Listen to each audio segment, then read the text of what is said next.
ربنا يكرمه ان شاء الله بكره ان شاء الله. ومنتخب مصر من الاعلاميين الرياضيين واخواتي وزمايلي وحبايبي كلهم كل فرد باسمه، فانا سعيد ان انا بكلم المنتخب المصري المدني بقى اللي هو مش بالتيشيرت الرياضي يعني. فده شيء سعيدني جدا. انا بتكلم طبعا تحياتي لكل الحضور كل فرد باسمه بقى، تامر وغاده ومجدي ولطفي وكابتن خالد وحضرتك كابتن مصطفى وكابتن شوقي، يعني كل الناس يعني عشان بحفظ الالقاب طبعا يعني. لطفي بيقول لك في تامر بيقول لك في ابراهيم انا اسف ماشي يا تامر. ابو حميد بكره هتشوف المباراه فين؟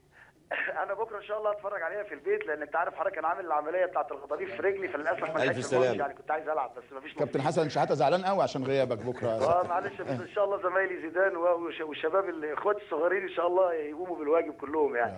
اولا انا عايز اوجه تحيه كبيره واعرب بجد عن سعادتي والله من قلبي ان انا النهارده بتفرج تحديدا على كباتن مصر كلهم مع بعض لسبب واحد.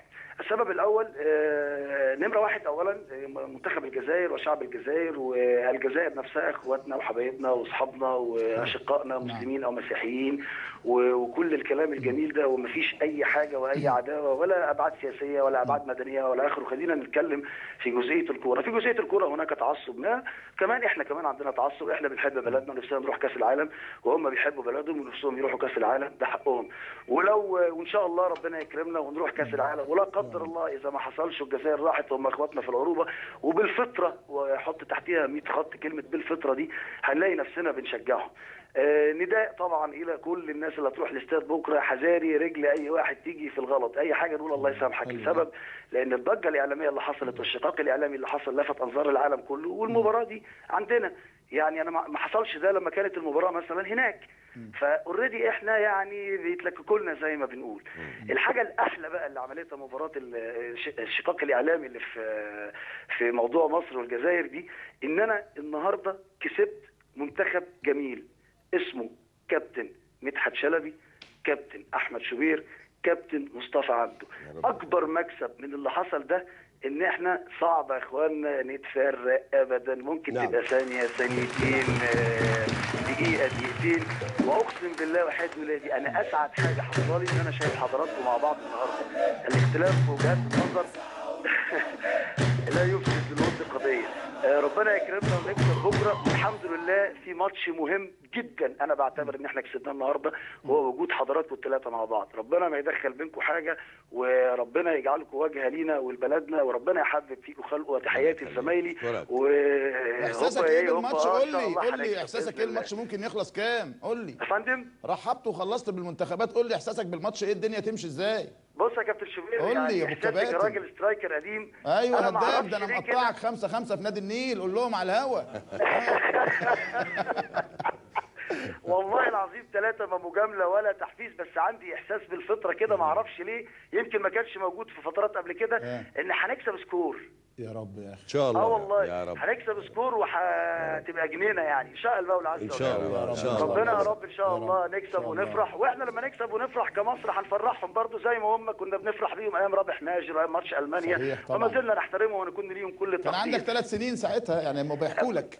اما انا لا لحقت انا برضه، خد بالك كنت يعني ابتديت ذاكره تشتغل يا كابتن احمد، فلا اقدر افتكر. انا بجد سعادتي باللمه اللي موجوده، وان شاء الله اللمه دي هي فتحه الخير باذن الله بكره، وان شاء الله ربنا ينصرنا، واحنا نستحق كل ده لاننا بلد نبله وبلد اخلاقيات. اجهز للمونديال بقى، اجهز للمونديال، الرباط الصليبي يكون خد، اجهز للمونديال. شكرا يا استاذ احمد، نشكرك شكرا جزيلا. شكرا الف شكر. الف سلامه يا فندم. سلام يا حبيبي. اتفضل يا كابتن.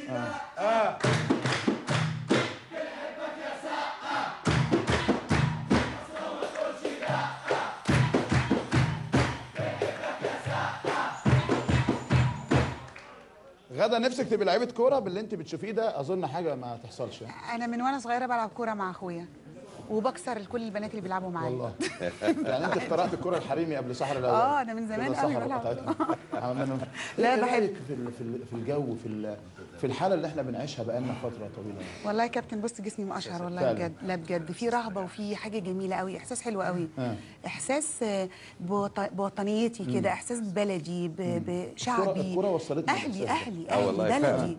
لا بجد الحاجه الوحيده اللي اجتمع عليها كل العالم متخانقين متخاصمين متنافسين اهو 3 متنافسين الحمد أهو زي لله. الفل على الهوا. لا لا بجد الحاجه الوحيده اللي بنجتمع عليها حتى في اسوأ حالاتنا وظروفنا النفسيه وحشه جدا، الحاجه الوحيده اللي بتفرحنا وبتجمعنا هي الكوره بجد. نعم. انا لسه شايفه فيلم 1-0 الفيلم نجح وخد مهرجانات الدنيا، اخد جوائز في مهرجانات الدنيا عشان ماتش الكوره اللي ما جمع. ينفعناش بكره. عايزين 3-0. احنا ليه ما بنقولوش في ماتشات الكوره؟ ده هو سر النصر للحياه كلها لينا. اسمع. الله اكبر الله اكبر الله اكبر الله اكبر الله اكبر. يلا يا جماعه حوالين الدايره المستديره بتاعت الملعب الاخضر ده عايزين اللعيبه المشجعين المصريين كلهم يشجعوا من نيه وبقلب خالص، كله حماس للفريق المصري انه يكسب بسر وفضل. الله اكبر. لا لا وان شاء الله باذن الله هنكسب. والله اكبر الله اكبر الله اكبر. اقعد يا لطفي اقعد يا لطفي اقعد يا لطفي اقعد يا لطفي اقعد يا لطفي كمل.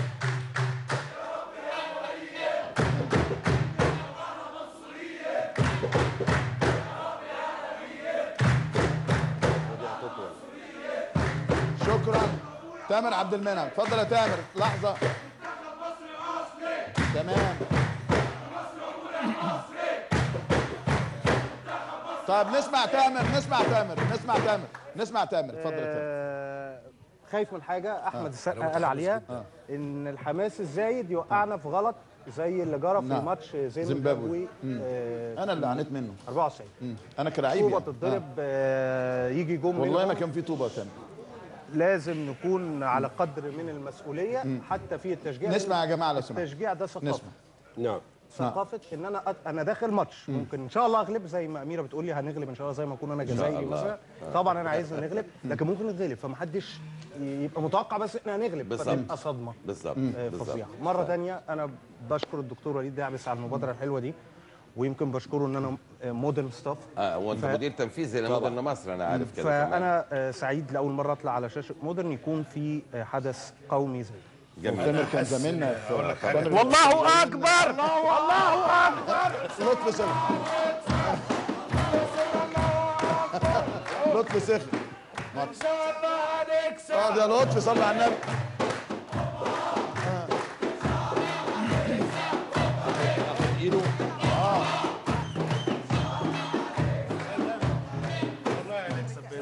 ايده اينو كان نفسك تبقى موجود في المنتخب؟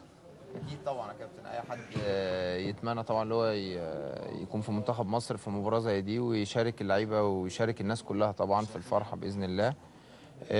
بغض النظر عن اينو موجوده او مش موجوده اتمنى طبعا للمنتخب بكره. اتمنى بكره طبعا